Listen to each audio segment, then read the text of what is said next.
Hello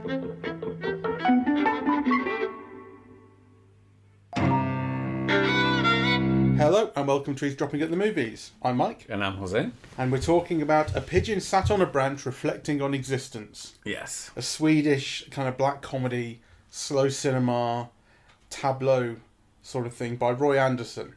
It's the third part in what he's called the trilogy, his living trilogy. The first was Songs from the Second Floor in 2000, and the second was You, the Living in 2007. And this film came out in 2014, won the Golden Lion at the Venice Film Festival, and it was selected as a Swedish entry for Best Foreign Language Film at the Oscars, but it wasn't nominated. Right. You picked this. Yes. What was your interest? Do you know about Roy Andersson? Well, I've obviously heard a lot about him. I do think I've seen one of his other films, but when reading the descriptions, actually, it didn't. Nothing came to mind. Nothing came to mind. Yeah. So I'm not sure now. I was very sure before, and I'm not sure now. And yet, I think I would have remembered better because actually, I really love this. Right. I laughed out loud. Yeah, quite a lot. Numerous times. Yeah.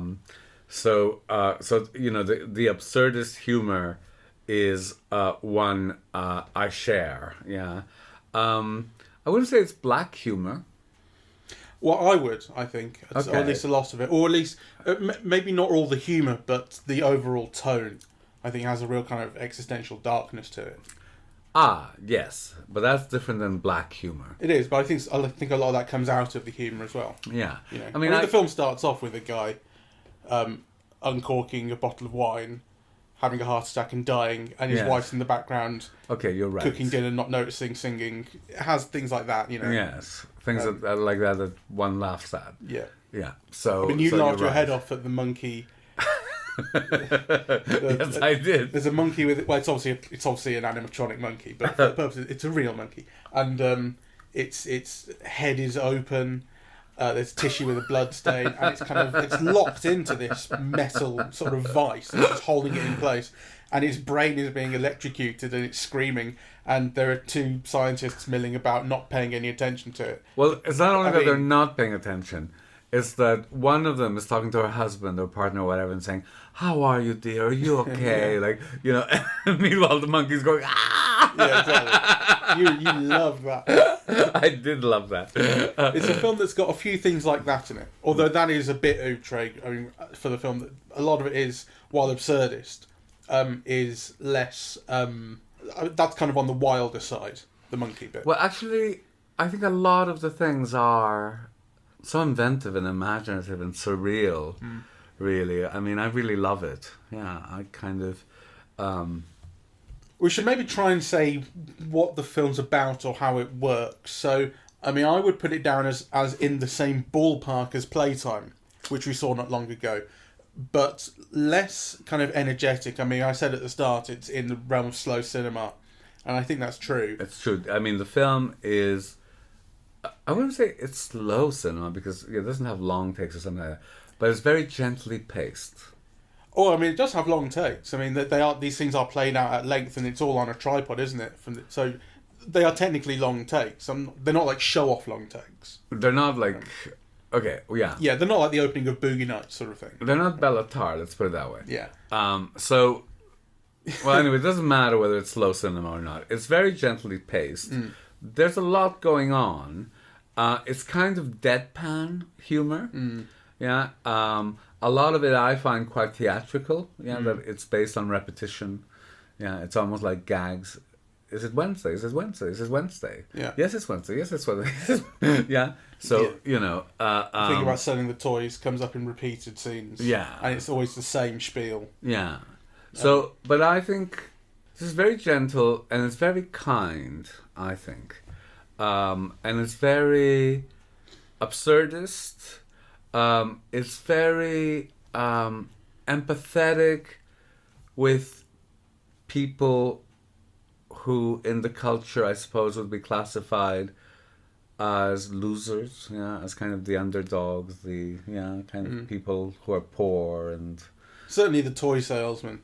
The toy salesmen who live in a flop house. Yeah. And the film is kind of with them in a way. Yeah, kind of Which seeks to understand them. It seeks to understand them. And actually everybody in it, it's almost like, they either work in pubs or bars, or they run a cheese shop or a bicycle shop. Yeah, it's kind of, people who are eking out a living, basically. And they're not, they're not handsome, they're not, they're older.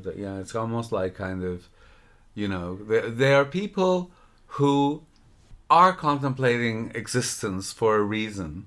Yeah, and kind of, and part of that reason is, what is life about? And, kind of, has it been worth it? It's looking back on it rather than looking forward to it.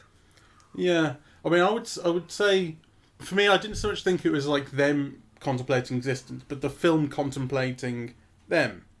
Yes. So, I mean, there's one point where the one toy salesman is listening to a song on the radio, and he says it's this horrible song, but it's so beautiful, and he's kind of brought to tears by it. And that seems to be actually a moment where he is contemplating kind of what's inside and that kind of thing. And then because he starts talking about meeting his parents in heaven, and they were so nice, but I don't want to meet them again. And to me at least, it feels like this huge unspoken thing there about, I feel like I've disappointed my parents. Yeah, that's kind of what I imagined he was thinking. Yeah. Well, that's what I got too. Yeah. So I think it is about characters also contemplating existence. I do see what you mean. It is also the film, kind of asking kind of questions of what is life about through them. Well, the film's title is based on, or it's inspired by, a painting by Pieter Bruegel the Elder from 1565 called "The Hunters in the Snow," and it's this painting. You look at it, and it's this wintry scene, and literally hunters in the snow. But there is this kind of bare tree in it with just a pigeon on it, and you see it's kind of in silhouette, and you do get the feeling of why Roy Andersson was inspired by this, to sort of, what was his pigeon thinking about what he's seeing. Yeah. And the film kind of feels like that pigeon. So the film begins with, before the title even comes up, begins with an old man in a natural history museum looking at a pigeon on a branch. Yes, behind a stuffed bird. Taxidermied pigeon behind this case, or behind glass. It's in a case, and he's looking at it for quite a long time, and nothing kind of really comes of it. But for me, they kind of feel like in opposition, like he's looking at the pigeon, but the film is sort of telling you through the title the pigeon is looking back at him. I don't know. The film has a funny thing going on with animals actually, throughout relationships with animals. Yes. So there's the thing with the monkey, which we've mentioned, which is this really cruel thing. Yes. Even though you laughed, you swine.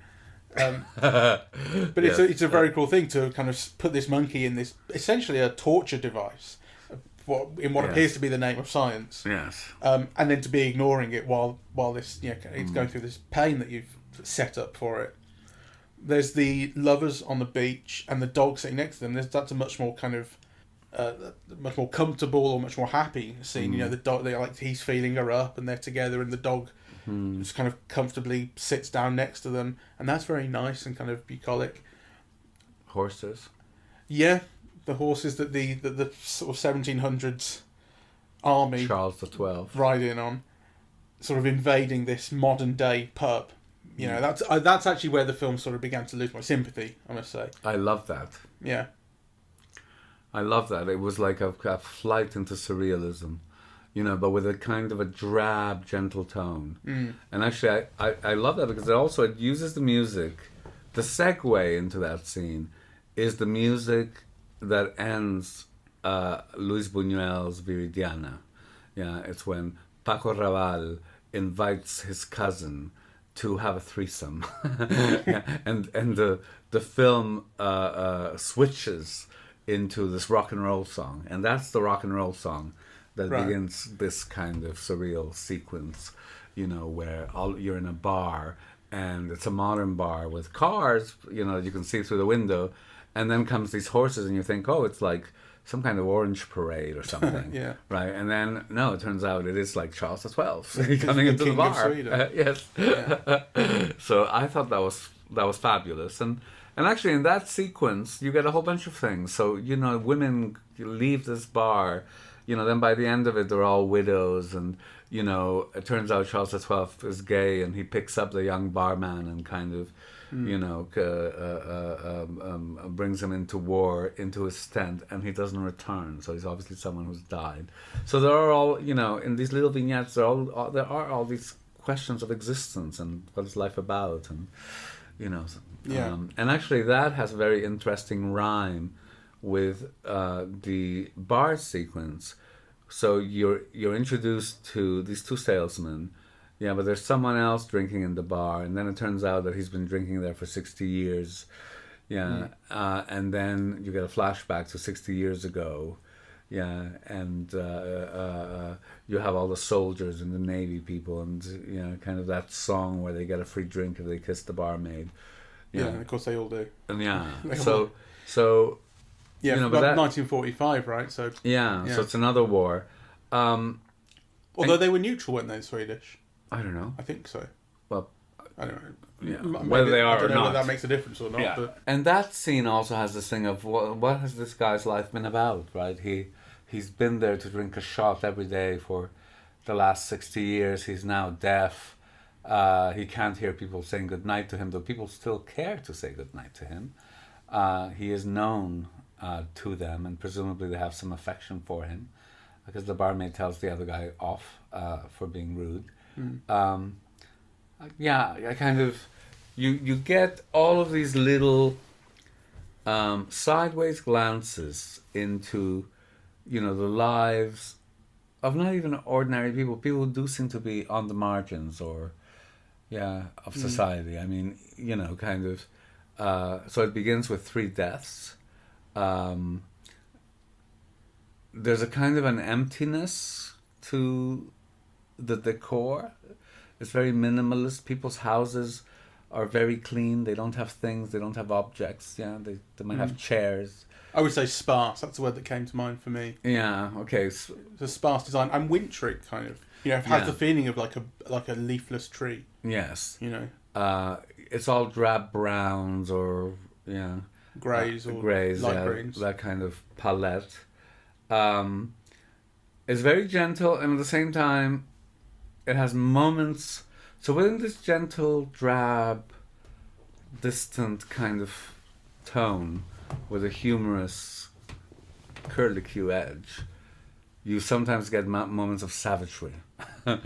Yes, well, this is kind of where I wanted to come on to with the animals thing, and I wanted to do it delicately, because I mentioned the thing with the monkey and the kind of abject cruelty that I think is kind of being meted out in that scene. And then that kind of led me to think about the abject cruelty that's meted out in one of the final scenes with the giant copper drum. Yes. So these... I think you're meant to make a connection. I do as well, but I wanted, like I said, I wanted to do it delicately, because to draw a link between the monkey and black people is... it's very racist. Well, racist, yeah. And I don't think that's really what the film is doing exactly. I think it's more about our inhumanity. Yes. So, because it's inhumane what's being done to the monkey, and it's inhumane what's done to these people. And this is the first time that people in the film aren't Swedish. Yes. So there's these British, they seem to be kind of turn of the century or up to the First World War. Yeah, very, very kind of height of British imperialism dress, pith helmets and so on. And they have this giant copper drum outside that is like nothing you've ever seen. It's a real sort of like steampunk, I suppose, kind of sci-fi device. And they're beating these tribal Africans, essentially. That's how they're dressed, Yes. And leading them into this drum, and they lock the door and then light a fire underneath. Yes. And eventually this thing starts turning, and you can only imagine what's happening inside. Yeah, they're being boiled alive or something. Yeah, it seems to be, Yeah. And then what happens is the camera turns, or you cut to a reverse shot, and you see the reflection of this happening on these like screen doors, and they open, and what's revealed is these very upper class British people. Well, they may not well be British, but it could be upper class from just about anywhere in the West. That's how they're dressed, top hats and gowns and such. And they come out and they take champagne and they observe it. And actually, the film having lost my sympathy about 40 minutes in, and then really I wasn't with it for a long time. This is when I thought, oh, this is different. This is interesting. The film hadn't been political or kind of overtly. It hadn't been political, and it hadn't really been a kind of satire up until this point. And I thought, this is bold. Yes. Without knowing exactly what to make of it. But I think there is something about our humanity. In fact, Roy Andersson himself has said, and I've read this about the film, he said, in relation to the title, in relation to the painting of the pigeon, or painting of the hunters in the snow, that the film is kind of asking, what are we doing? That's what he said. And this, I think, fits in with that. Well, it fits in with that, and it's also saying, well, what have we done? Yeah. Because, I think it is trying to make an explicit link. The cruelty to the monkey is, the same kind of cruelty to black people, and it's for the same reasons. Yeah, that they're not considered to be human, or that, we at one point didn't consider them to be humans, or, some of us still. I think the film is being quite explicit about that connection, I think. So, yeah, it's... I think it's important that the cruelty is purposeless as well. Once this machine, this drum starts revolving, you get the impression that there's no useful work being done. This isn't like torturing people because they'll row a boat or something. This is for no purpose. As the same with the monkey, it's being, I suppose, experimented on. It's being electrocuted, but nothing's been observed or anything like that. It's purposeless torture. Yes, though I think it's interesting because that is played for laughs. I think. Well, you laughed. I laughed. I think the film is trying to elicit laughs. Right. And then what follows it, the British Empire tribal thing, is really savage. Yeah. Because there's a scene where, a woman falls down. Yeah. So people fall down and, these British imperialists whip them. But then a woman with a baby on her back falls down, right? And they whip away. And, of course, all the blows are landing on the baby, right? And kind of no thought or care or differentiation. So you do feel like the savagery of it, really. Anyway, I really love this movie. And it's very difficult to kind of put my finger on why. Yeah, except that I think it's almost a film that is worth a revisit, really. It's completely unique. We were talking at the beginning about, how it looks a little bit like Wes Anderson, right? But kind of, like working class Wes Anderson. Yeah, it has a kind of a look, right? But it's also completely different to Wes Anderson.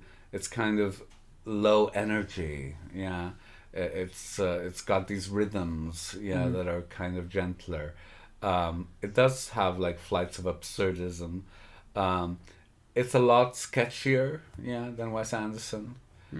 So it's interesting that Wes Anderson comes to mind, but in many ways it's not like Wes Anderson. In many ways, it feels very unique. Actually, it's like a. He came to mind initially for us both, I think. I was talking about the way it was shot, and Wes Anderson is pointing directly at a wall with no sense of vanishing points and depth in a frame, whereas what happens here is actually you're pointing at corners quite often, corners of rooms. So actually you get loads of depth.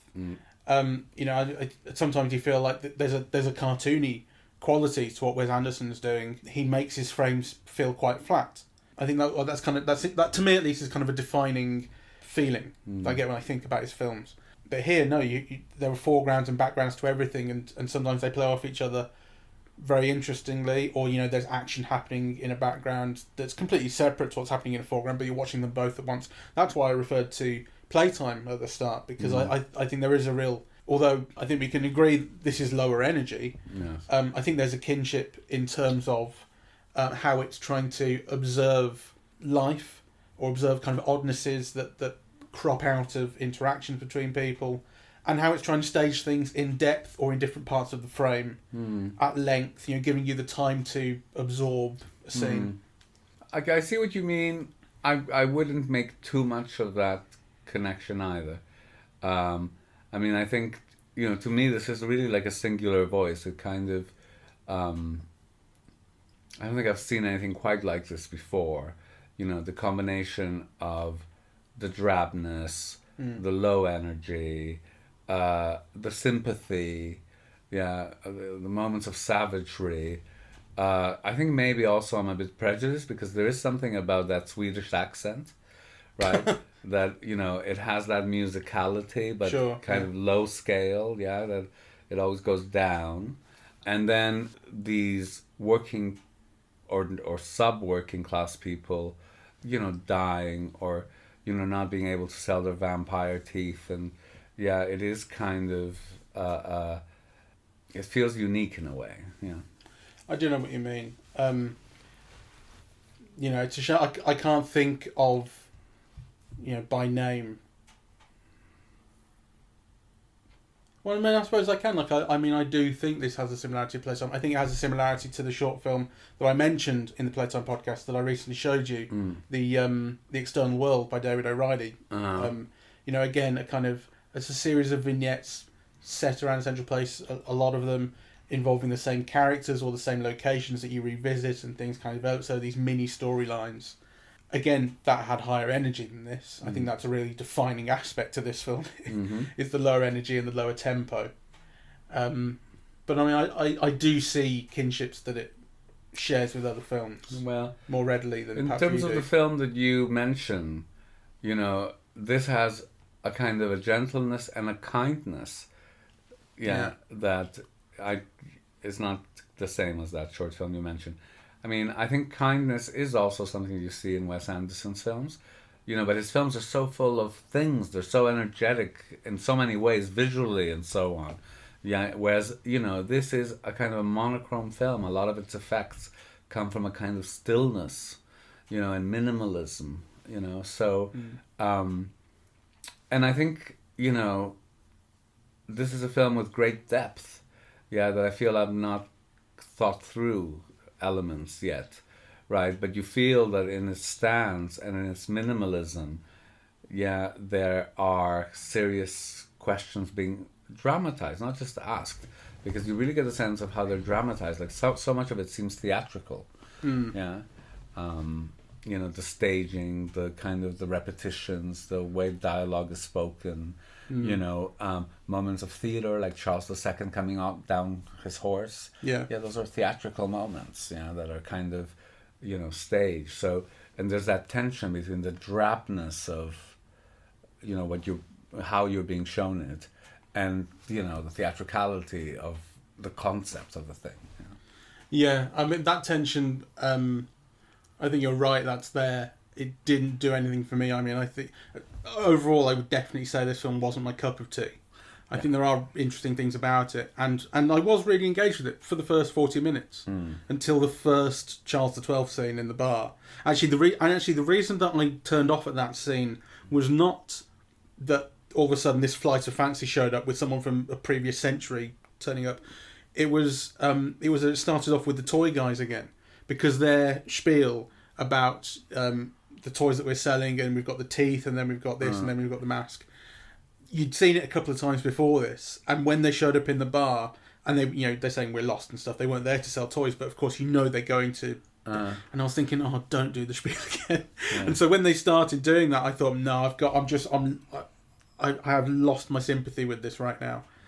And I stuck with the film, obviously, and I continued to give it my time, but it never won me back over. Well, it never lost me. So, and I love that scene. And I really enjoyed it up until then. I really enjoyed the stuff which I thought was a shame that stopped happening between the dance instructor and a student. Oh, I love who she's that. all over at the start, and they go to dinner, and you just see that in the background, through the window. You just see their kind of their romantic dinner turns into a breakup. Yes, I love that. Was lovely. But that stops after then, and I thought, I wanted more of that. Yes. that was my favourites of the vignettes. Yes. But I love the relationship between the two guys. You're so mean to me. Yes. Kind of. Yeah. There's something kind of so sad. Yeah. About it. We just want to make people have a good time, or we just want to bring joy to people. I forget what they said. And then they bring out those sad vampire teeth. They say it's a classic. You think, it's been there since like 1930. And there's no market for any of this. And the laugh machine, then the masks of the toothless men right? Like it's so pathetic, really. Yeah. And they keep saying we have high hopes for this one. Yes. Yeah. You know, I kind of there's something so sad and sweet because they don't know, right? Well, I mean, do you not feel like maybe they do?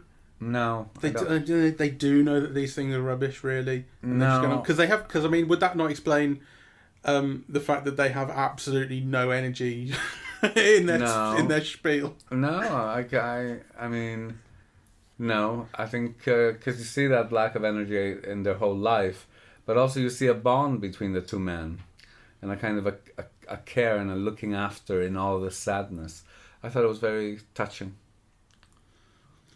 Between the two men, sure, but I think when it comes to selling the toys, I think I certainly got the feeling that they know they're onto a loser with this stuff. Well, I don't know because they keep trying, and then they can't collect on the money owed. They can't pay the people they owe to, and you think, well, if they know, why are they doing it, right? I mean, I went with the idea living against the signals. I went with the idea that they don't know. I mean, they're not the brightest bulbs in. I don't think you have to be to realise, the vampire teeth aren't the biggest seller these days. Well, I don't know. I kind of. It's up for interpretation, I think. Yeah, and it's not the most crucial question to ask about that anyway. I don't think. I suppose not. So, anyway, I liked it very much, and I'm eager now to see the others. Oh, are you? Yes, you don't have to see them with me, but I'm just saying. Oh, right, okay, we have to do it for the podcast. You can report back. I'm really not that keen to see the others. This just didn't... This lost me and never got me back. And so the other thing I thought, which is unfair having only seen it the once, and, I think it is a film that probably would open up on repeated viewing or repeated attempts to dissect it, is, after we saw Playtime, I know I'm comparing it to it again, don't hate me, but it comes to mind, after we saw Playtime, I thought I can find a place for everything that happens in this film, a kind of holistic, there's a really holistic feel to what that film's aiming at, and the message that it's trying to convey. I feel that a lot less with this. That may just be a personal thing that I haven't dug into it in the right ways, or that kind of thing, or maybe I don't have the tools to access it. I mean, Charles II, who they continue to Charles XII, who they continue to refer to, and the war that he's fighting the Russians. Yes. They talk about losing half the country. The barman mentions, he says to everyone, "You're a widow, and your husband died in I forget somewhere, where, Moldava, something like that." This must be based on real history. That I don't know. I can't imagine that it's totally fictional, right? Charles XII has to be a real king. This has to be referring to something. I'm just not. But I don't know it. Yeah. So some of these references, some of the cultural and historical points of reference are not accessible to me at this point. Yes, perhaps. I mean, I feel I really, I love it. My sense of humor really coincides with it or jives with it. I think all the parts do cohere.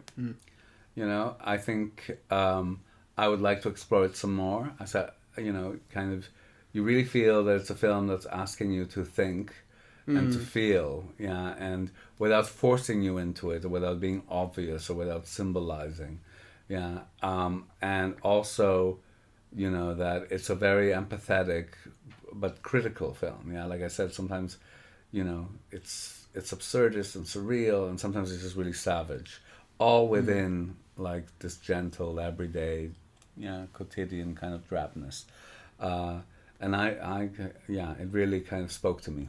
Did you find it moving then? How in tune were you with the characters or their plights? Yeah, moving, no. I can't say that I found it moving. But I found it critical in ways that jive with me, right? Like, so for example, one of the first deaths that we see is these siblings, going into the mother's deathbed, right? Arguing over...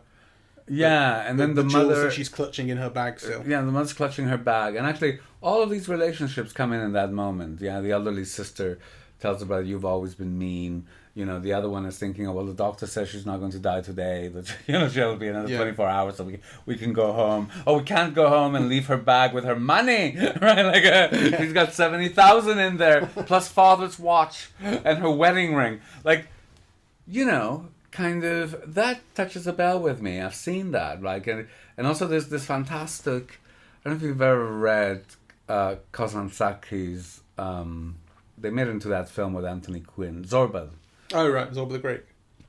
You know, where like the film begins with somebody dying, and you know they hire, all the neighborhood women come to cry, right? Like right. You know, and so they're crying and crying because that's part of the tradition. You know, someone is dying, you go and you weep and loud, yeah. But as they're crying, they're eyeing up the cupboards, right? Because the thing. So what do they take home after the person dies, right? Yeah. So so all of those things spoke to me. I mean, I think in very condensed ways, yeah. Yeah, well, that's certainly something that the film's got going for it. It's, you know, despite the fact that it's sort of long and takes its time to get through scenes, nonetheless there's a concision to everything that it's doing, and it's communicating several things through one character, or things that are there to be interpreted. I think that's true. I mean, I would say that I wasn't moved, but I really got the character of the more schlubby of the two toy salesmen. Jonathan, I think it was, who's the one who cries over the song. In fact, that bit, I mean, this is a real sort of 30-something white guy thing. I remember having the same feeling that he did that song to a Radiohead song. And Radiohead is so the kind of... Patrice O'Neill, who was this black American stand-up, had this fantastic bit about white guys listening to Radiohead, listening to Creep in particular. It's like, he said, I listened to this song and it did nothing for me. I love it. But white guys, you know, like you play it on the radio and they'll crash into the harbour because they start weeping. Well, there was No Surprises for me, which is by Radiohead from a later album. And I remember listening to it about 15 times one night because I just, all of a sudden, every part of that song started speaking to me. Like, it's this guy who wants to kill himself and he's happy to, and he wishes death and this kind of numb death with dying from carbon dioxide. But the tone of the music has this like nursery rhyme thing going on. It's bizarre, and everything the guy was talking about in the film about the song he's listening to, it's beautiful, but it's horrible. I was thinking the same thing. I remember thinking the same thing when I was listening to No Surprises. So I thought, I get this guy right here, you know. And the bit where he's sitting outside, he's kind of broken up with his partner at this point, and he sat outside of that kind of like coffee stand, I guess. And there are a couple of people sitting around, and he's just kind of, at this point, it's like he's kind of the pigeon that we were talking about, observing stuff. Like, he sees this girl go past and she takes a shoe off and bangs it against the wall and puts it back on and keeps on going. And he says to the other people there, well, she had a stone in her shoe. And they said, so what? And he says, it's nice. You go, what's nice about having a stone in your shoe? He said, no, she got it out. I just thought, yeah, that is nice. and then he tries to sell them some toys, quite dejectedly, I guess, and they both just walk off, and he's left really on his own, so isolated, sitting there. And I thought, I do feel bad for you right now. And that was in the whole section of the film that I thought, so it still had its moments for me. Yeah, no, I really loved it. I mean, and there were things that kind of stay with you. So you remember, so there's a little bit where a guy is looking out the window, and the one I told you looked like Frankenstein. Yeah, having a cigarette. Having a cigarette, you know, you're just observing him, and then there's this, you know, quite beautiful woman behind, and she just embraces him. And actually, I can't remember anything more about that scene, but that's about it. It felt lovely, right? Kind of, you know, these are kind of ordinary people, you know, finding a connection, and a moment of value and love, and in life. I love that. And actually, that's somewhere where you think there's an opportunity for a joke here, and it could be just about anything. Yes. She could admonish him for having a cigarette or something like that. She just shares a cigarette with him and goes in, and that's it. And actually, in amongst this kind of bizarreness, there's this time for this human moment. Yeah. The bit with the mother and the baby, I think, is just like that. Yes. Where she's sat outside and the baby's in a pram and she's just playing with his feet and he's giggling away. Yes. And nothing happens. Yeah. And then it cuts away and something else happens. And, yes. I thought that there were moments of beauty and tenderness and connection that we see. And and that in some ways are played out even between the two salesmen. Yeah, when they're saying like the opposites. He's always crying. But there's an understanding there and an acceptance of character. So and then he apologises to him, which is nice. Yes, and that is actually nice, and I like that. So I love it, and I think it's a film that is worth exploring further. Good. Well, report back. Okay. On that note, we are eavesdropping at the movies, and we are on Apple Podcasts, Google Podcasts, Spotify, SoundCloud, and YouTube. On social media, we're on Facebook and Twitter, and the website is eavesdroppingatthemovies.com. Thank you very much for listening. It's worth saying that both there are two Andersson films, including this one, currently playing on movies. So do have a look if our podcast has inspired some interest. Yes. Bye. No, I agree. Take José's lead, not mine. All right. Thank you very much for listening. Cheerio. Bye-bye.